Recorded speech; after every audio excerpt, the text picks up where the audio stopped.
parents are supportive of their child's education, learning is improved.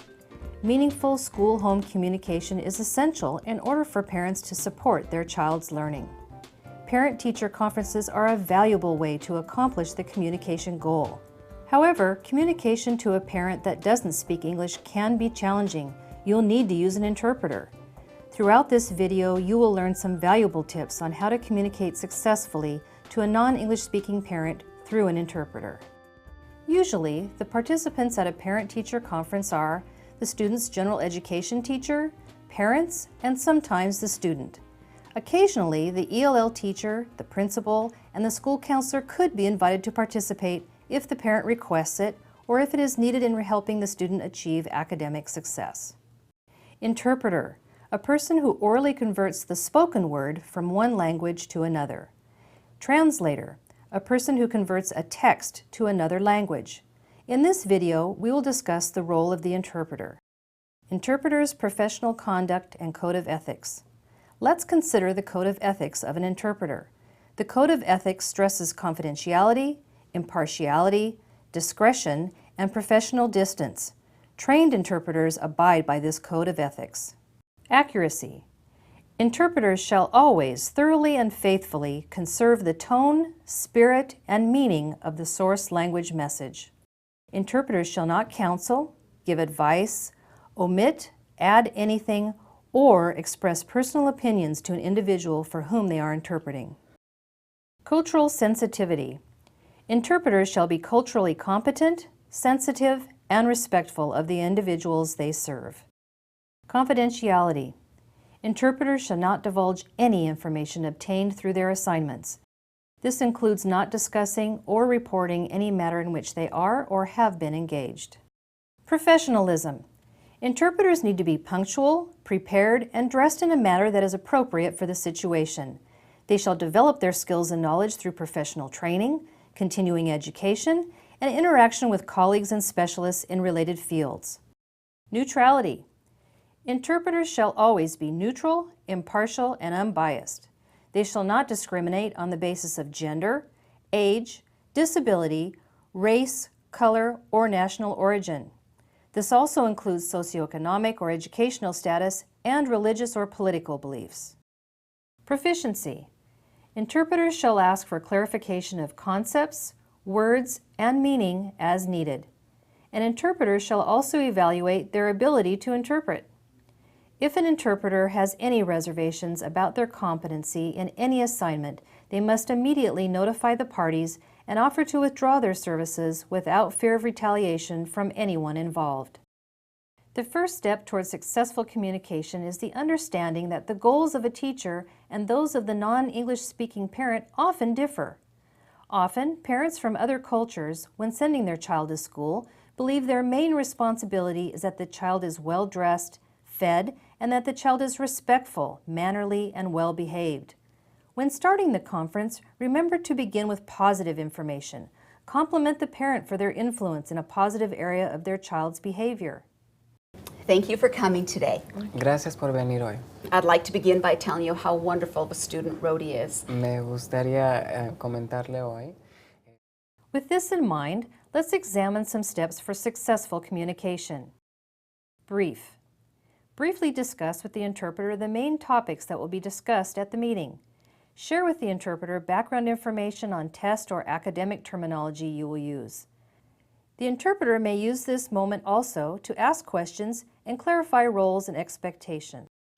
Hello, my name is Alexandra Chan. I'm your Spanish interpreter. I will be interpreting everything you say, and I would like to ask you that every 2 sentences to pause for me to interpret, and if I hear you going too fast, I'm going to signal you like this. Okay, sure. Thanks so much for coming. During this conference with Rhody's parents, I'm going to be talking about 2 concerns. One of those concerns is reading, and the other is math. Okay. In reading, I'm going to be discussing his DIBELS scores. And what is DIBELS? DIBELS is a fluency test that we give here at school. Okay. In math, I'm going to be talking about his multiplication tables. Clear communication. In addressing academic issues, choose only 1 or 2 key points to discuss. To discuss too many academic issues can give the impression that you are scolding the parent for not doing his or her job. Keep it simple. Some words do not translate meaning by meaning. Use standard vocabulary. Every week or so, we give a dynamic indicators of basic early literacy skills Cada año test. hacemos un That's known as a Dibbles examen que test. se llama el examen de garabatos. ¿Un examen de garabatos? A scribbles test? Oh no, a Dibbles test. Oh no, un examen Dibbles. A Dibbles test monitors their fluency, and studies have proven. Body language. Observe nonverbal communication. Be aware of what message either party's body language is conveying. This is an important clue to know if the message is being understood. And remember, when the parent speaks, look at the parent, not the interpreter. Seating arrangements. Arrange seating so that you are facing the parent. Have the interpreter sit slightly behind the parent or you. Remember, the interpreter is not a participant. He is your voice. Pace. Be straightforward. Keep your phrases and sentences short and concise. Pause often to allow for high accuracy interpretation. Practice good rules of conversational turn-taking. Be patient. Interpretation requires more time than single language communication. Thank you for coming. Gracias I'd like por to venir. introduce you to Me our gustaría school principal, introducirla Mrs. a Lehman, la and our asistente school counselor, directora, Mr. Mrs. Berkman. Lehman, y al We consejero, have some Mr. concerns about Lehman. Rhodey's Tenemos behavior in algunas school. preocupaciones acerca We've de actually su seen hijo a en lot la of escuela. defiant behavior on Hemos his part visto and wondered muchos if you've seen the same comportamientos thing at malos. home. Thank you for coming. Ok. Gracias por venir. I'd like to introduce you to our principal, Mrs. Lehman, Me gustaría presentarle a la directora de la escuela, Mrs. Lehman, and to our counselor, Mr. Berkman. Mucho gusto. Nice to meet you. y al consejero de la escuela, Mr. Brakeman. We have some concerns about Rhodey's behavior in school. Hemos notado algunos comportamientos de Rhodey en la escuela. We've noticed some defiant behavior from Rhodey and wondered if you'd seen any of the same behavior at home. Hemos notado comportamientos desobedientes aquí en la escuela y queríamos saber si usted ha notado en la casa. Pues no, en casa lo he notado muy tranquilo, realmente no es desobediente. At home, I notice him very calm. He's not really disobedient.